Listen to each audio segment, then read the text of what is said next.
ये है दिल्ली क्राइम मोर्चा news network.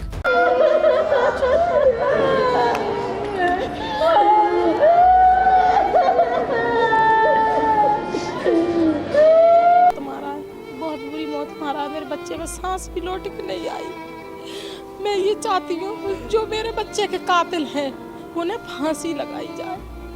मैं फांसी चाहती हूँ और इस केस को सरकार से अपील कर रही हूँ, अगर इस केस को दबाने की कोशिश करी मर जाऊंगी थाने पे सर पटक पटक के, पर मैं अपने बेटे को इंसाफ दिलवा के रहूंगी। ऊपर तक जाऊंगी, मेरी कोई नहीं सुनेगा, वहीं पे मर जाऊंगी थाने के सामने में। तस्वीर आप स्क्रीन पर देख रहे होंगे, उस बच्चे की भी दोस्त के माध्यम से उसको पहले बुलाया जाता है, फिर ना जाने किस बात को लेकर झगड़ा वहां पर होता है, जिसके बाद सोहेल की चाकू घोंपकर हत्या कर दी जाती है। झगड़ा होता था, बस लड़के फोन करते थे, सोहेल चल हमारा झगड़ा हो गया, चल सॉल्व कर। भाई करके तो उसको बोलता था, भाई कोई बात नहीं है, भाई उसका भाई ही नहीं खत्म होता था। मैं अपने भाई की मौत खाली नहीं जाने दूंगा। वो मेरा भाई था, मेरे साथ में काम करता था। मेरे को कैसा लग रहा होगा? उसको मार के पार्क में मारा था लड़कों ने और वीडियो बनाई थी और माफी मंगवाई। लोगों ने क्या मैं बताऊं, बहुत गंदी बात बोली थी मस्जिद में, यानी हिंदू मुस्लिम वाली बात बोली थी कि तेरी जो था इसमें हिंदू बच्चे शामिल थे ज्यादा। हाँ, हिंदू थे, मुस्लिम थे, मुझे ये नहीं पता, पर उसने ये बोला था कि तेरी माँ मस्जिद में गलत। ये केस को दबाने की कोशिश कर रहे हैं। मैं चाहता हूँ केस ज़्यादा से ज़्यादा उभरे और ये बात दूर तक जाए। लोग ये सवाल पूछ रहे हैं चीख चीख कर कि हम दिल्ली में कैसे सुरक्षित रहे, जब हमारे परिवार के बच्चे सुरक्षित नहीं है, हम सुरक्षित नहीं है, हम अपने बच्चों को घर के बाहर भेज नहीं सकते।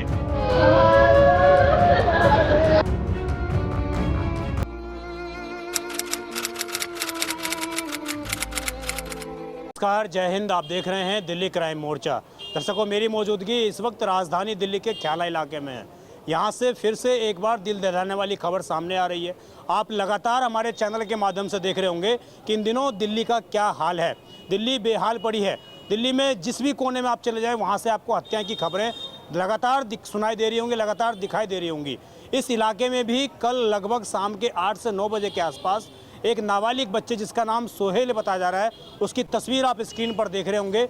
उस बच्चे की भी दोस्त के माध्यम से उसको पहले बुलाया जाता है, फिर ना जाने किस बात को लेकर झगड़ा वहां पर होता है, जिसके बाद सोहेल की चाकू घोंपकर हत्या कर दी जाती है।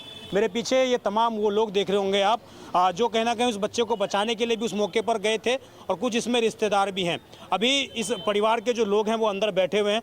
मैं ज़रा परिवार से बात करता हूँ, फिर उसके बाद इन लोगों से भी बात करूँगा कि आखिरकार इस दिल्ली के अंदर ये हालात क्यों बनते जा रहे हैं, इस तरह की स्थिति क्यों उत्पन्न हो रही है, दिल्ली में कानून व्यवस्था चौपट क्यों होती जा रही है। ये देख रहे होंगे आप, परिवार के लोग हैं यहाँ पर, लड़का भी है। क्या नाम है आपका? साहिल। साहिल। आपकी कितनी उम्र है? 17। 17। और आपके भाई की कितनी उम्र थी? वो क्या नाम मुझसे था 1 साल उसका? छोटा था, 16 साल का था। सोहेल नाम था उसका। सोहेल नाम है। हाँ जी। तो ये स्कूल पढ़ रहा था या काम वाम करता था? ये स्कूल इसने छोड़ दिया था। हाँ। तो कभी कभी काम कराता था, कभी कभी घर पे रहता था। हम्म। हाँ, तो ऐसे ही करता रहता था। तो एक दिन से काम करने के लिए आया, उस दिन आया था ना। तो आपके तो फिर घर इसके साथ दोस्त में ही का रहता है या अलग अलग रहता है? साथ में ही रहता साथ है। में ही रहता हाँ है। जी। तो ये कल कितने बजे की बात है जब इसके दोस्त ने बुलाया था? तो ये 7 बजे की बात है। 7 बजे शाम को 7 बजे की। हाँ, वो घर से निकल के चला गया था फ़ोन छोड़ के। क्या बोला था आपको उसने? उसने कुछ बोला नहीं था, वो क्या था पेशाब करने के लिए जा रहा हूँ। तो फिर बाद में आधे घंटे के बाद में मैंने ढूंढना चालू किया। फ़ोन लगाया तो उसका फ़ोन घर पे ही था। तो फिर उसने किसी के नंबर से फ़ोन किया। आपको उसने फ़ोन किया?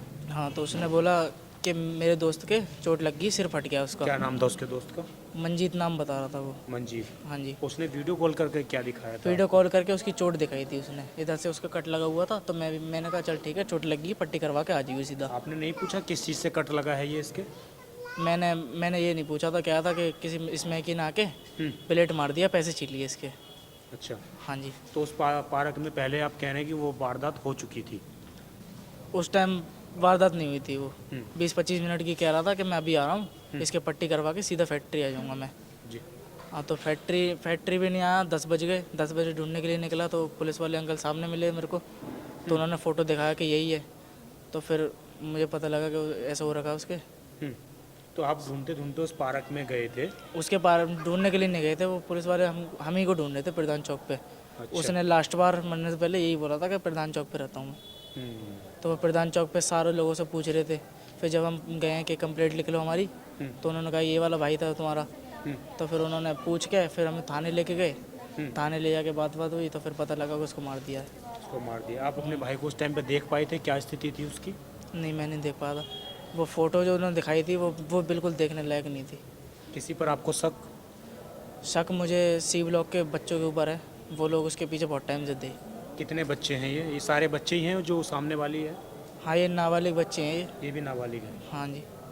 तो किसी तरह की कोई पहले से किस तरह की धमकी दी जा रही थी? आप कहते हैं उन पर शक है आपको, कोई धमकी, कभी किस तरह की लड़ाई झगड़ा ऐसा था, संडे को उन्होंने उसको मारा था।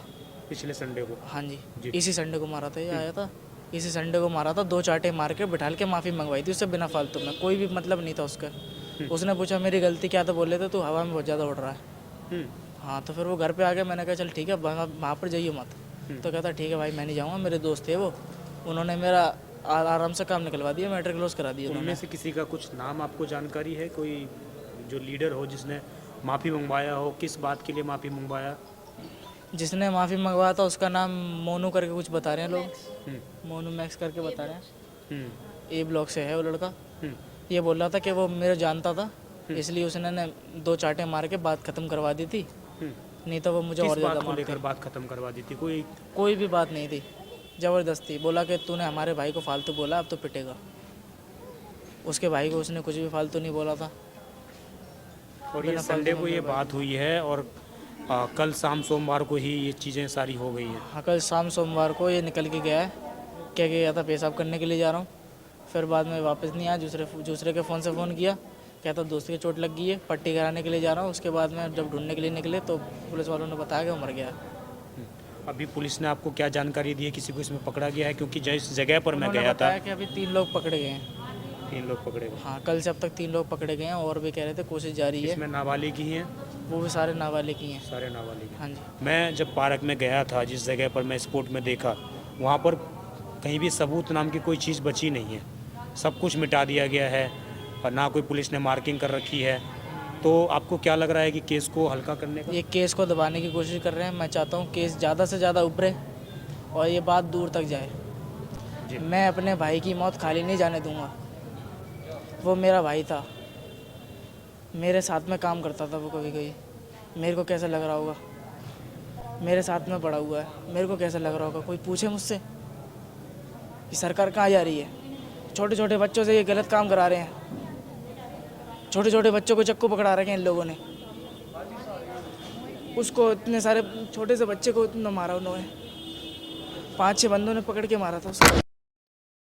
पार्क के पास मारा। सारे लोग चारों तरफ खड़े होकर वीडियो बना रहे थे। आसपास के लोग वीडियो बना रहे थे? कोई बचाने नहीं आया उसको और वो मार के वहाँ से भाग गए।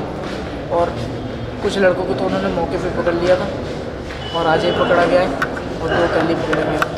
ये जो लोग वीडियो बना रहे थे या आपको वीडियो दिखा रहे हैं कि ऐसा ऐसा आपके भाई के साथ हुआ, लेकिन कल किसी ने उनके पास वीडियो आई है। उनके पास आई है तो वो हमें दिखा रहे थे कि ऐसा ऐसे देखो ये कर रखा है। तो मैंने अपनी आंखों से नहीं देखा क्योंकि मैं देख नहीं सकता। जो हालत मेरे भाई की हो रही है वो मैं देख नहीं सकता। क्या कहना चाहते हैं आप दिल्ली पुलिस को? दिल्ली पुलिस से मैं कहना चाहता हूँ मेरे भाई को इंसाफ चाहिए। मेरे भाई की खबर दूर तक जानी चाहिए, ऊंचे से ऊंचे पद पे पहुंचनी चाहिए। और मेरे भाई के साथ ही नहीं, कल को दूसरे भाइयों के साथ भी होगा, दूसरों के छोटे भाइयों के साथ में भी होगा। तो मैं चाहता हूँ इस केस को दूर से दूर पहुँचाओ। देखिए आसपास तमाम लोग मौजूद हैं और उनकी माँ हैं। आप बात कर सकती हैं। आप क्या बात करूं? क्या बात करूं मैं? क्या नाम है आपका? भूरी। बच्चे की उम्र क्या थी इसकी और क्या मतलब बताया था उसने? बातचीत हुई थी आपकी? 16 साल। कुछ भी बात नहीं थी।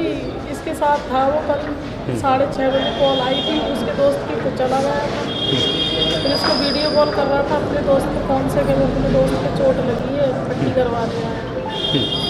अभी 10-15 मिनट में आ रहा हूँ जी। कोई खबर ही नहीं मिली उसकी। जब मैं रात को इसके साथ 10 बजे थाने जा रही थी तो मुझे पुलिस वाला नीचे मिला था मेरे घर पे। बोला आपका बेटे का क्या नाम है, मैंने की सोल। तो चलो वो उसको चोट लगी है थोड़ी बहुत, ठीक है चलो। फिर है ना पुलिस ने आपको ये बोला कि आपके बेटे के चोट लगी है थोड़ी बहुत। थोड़ी बहुत। फिर मैं गए हम थाने सब लोग, तो हमें बेटे की कोई खबर नहीं, जब तक कुछ नहीं बताया कुछ था भी आपको? नहीं। वो लिखा पढ़ी कर रहे थे कि यानी आपका बेटा कितनी साल का है, आधार कार्ड दिखाओ, ये दिखाओ। मेरे हस्बैंड को उन्होंने लिखा पढ़ी में लगा दिया।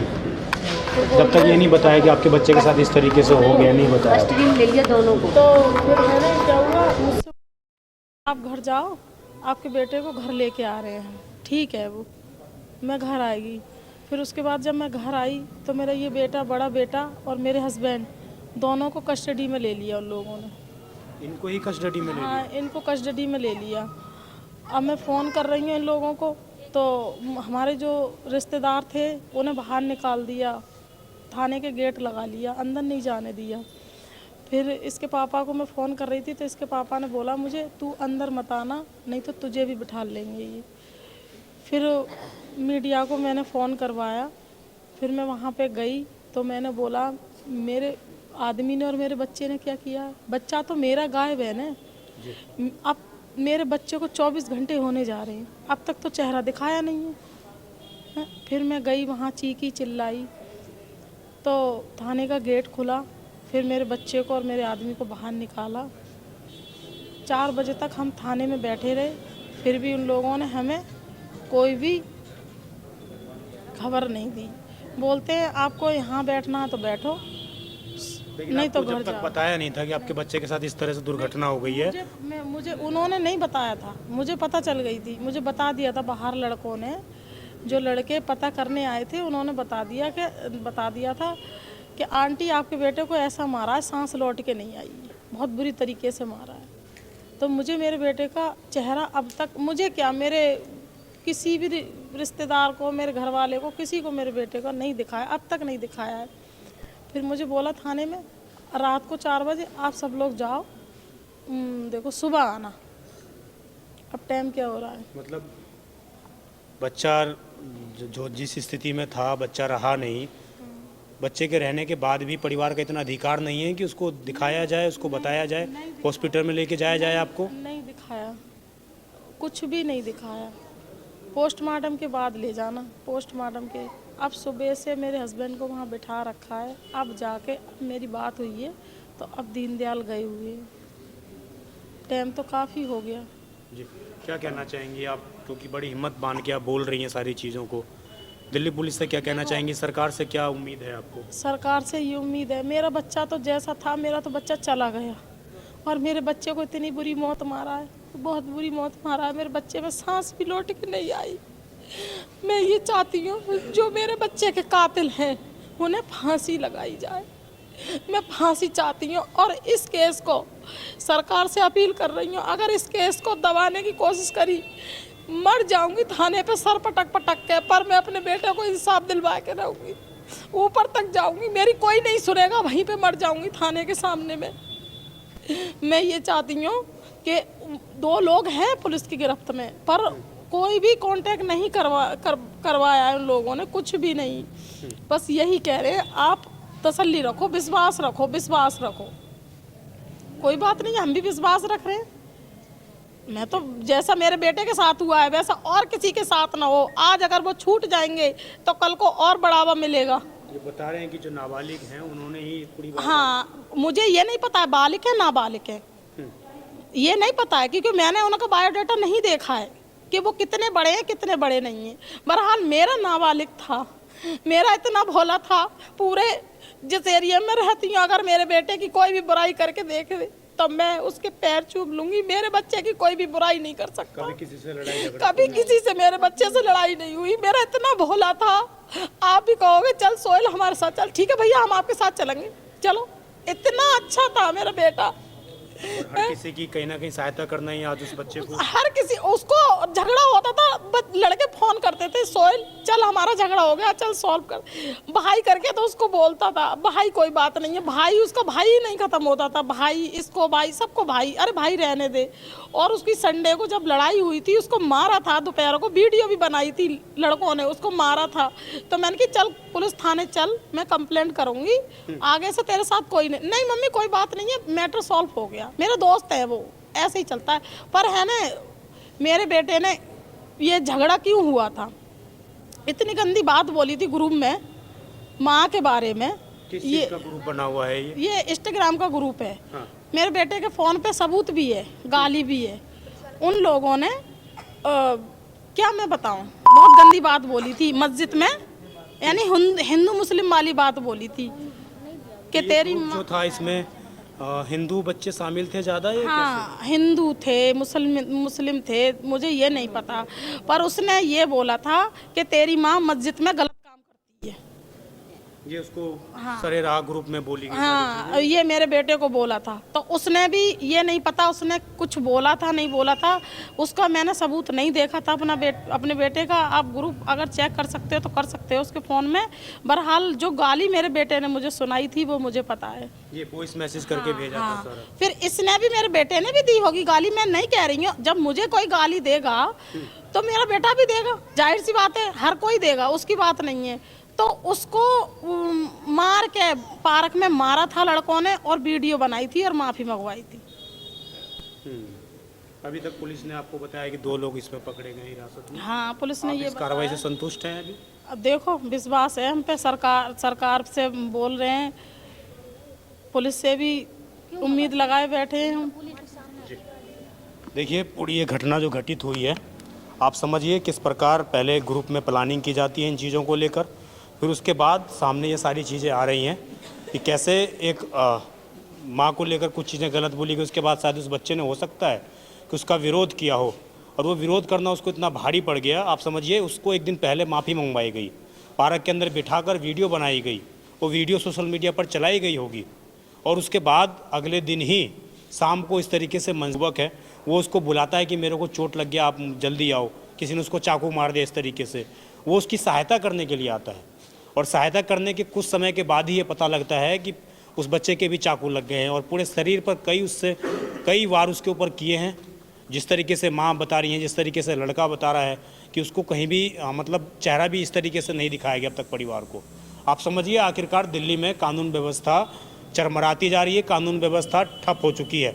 कल ही हमने देखा था कि मोती नगर के अंदर किस प्रकार 2 लोगों पर चाकू से हमले किए गए थे, उनमें भी एक की मौत हो गई थी।